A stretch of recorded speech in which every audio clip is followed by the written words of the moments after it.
if you're listing a home that was built before 1978, there's a special piece of paper that you have to add. And who needs to add that form? And tell us about the paper.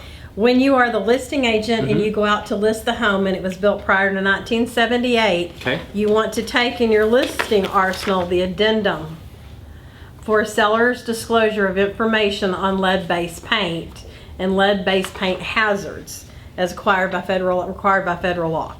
So this should already be in the MLS. When you go to write a contract for your buyer on a contract, it should be already downloaded into Netris with the seller's portion filled out whenever you go to write. Now, Kim, let's be real about this. How often is it really in Netris? Well, if it's a KW agent, it needs to be 100%. Yes. However, about 50-50.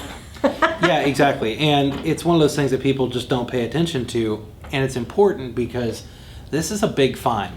The Huge. Environmental Protection Agency can fine your market center or your office up to $10,000 per occurrence that they don't have it. So, and we as an office have the ability to be audited at any point in time to check all of our records, and they can go back 7 years and look at all of these things, and they could fine you for each and every single instance where you do not have this. So if best practice for me, if it was built in 1978 even and before, use it. Technically it's 1977 and before that, but hey, if it was 78, I know there's lead-based paint in some of those homes out there. Go ahead and do the form. So Kim, walk us through it. All right, so the very first, after you put, you know, the street address in the city, in B, you have to check something in B1 and B2. Okay, so you have to check in both of those sections there. Both of them have to be checked. Okay. And then when you give it to the buyer to sign, the buyer, based on the way the seller answered B1 and 2, answers C1 and 2, whether they waive the right or within 10 days they're going to have it inspected. And then also in D, the buyer has received any information, so if the seller has a report of showing any lead-based paint, then the buyer has to receive a copy of it. And then you should always check D2, which says the buyer has received a pamphlet, Protect Your Family from Lead in Your Home. And that is usually sent out through DocuSign or Dotloop. Yeah, and we have that pamphlet inside of the folders in DocuSign, inside of Command, so that it's easily accessible to you. And I'll tell you, a lot of your title companies actually have the book themselves that they will give you if you feel much better about holding a book and handing it to the client. Just make sure they sign on it. Now, based upon what you just talked about up here, you said something about inspection. Now, and this is an inspection for lead-based paint. Lead-based paint only. Now, can a regular inspector do that? Very few of them can. Yeah, very few. Very few of them can. This is usually a secondary inspection that you're going to have done.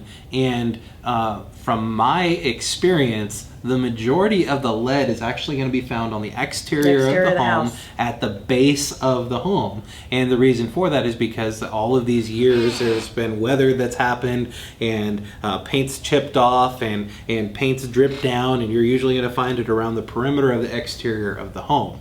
Now, could you still find it on the interior of the home? Sure. Yeah, of course you could. Because you can track it in. Exactly. It can blow in. Exactly. And there's just certain risks that come with lead-based paint, and that's why we have this form, to make sure that clients are very fully aware that there is the risk for lead in this home.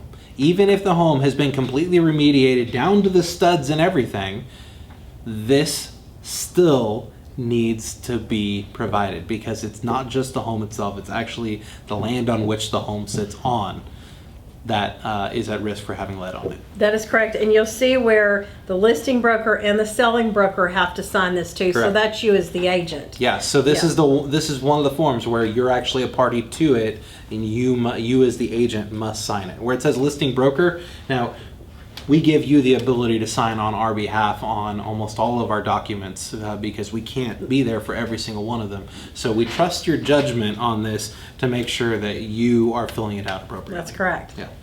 Anything you want to add about this? Just make sure you get that pamphlet delivered electronically so that there is an electronic file. Like we used to need a paper file. Now we need an electronic file proving that you did send it. Exactly. It's easily trackable that way so that we can make sure that it got into the hands of the people it needed to. That's right.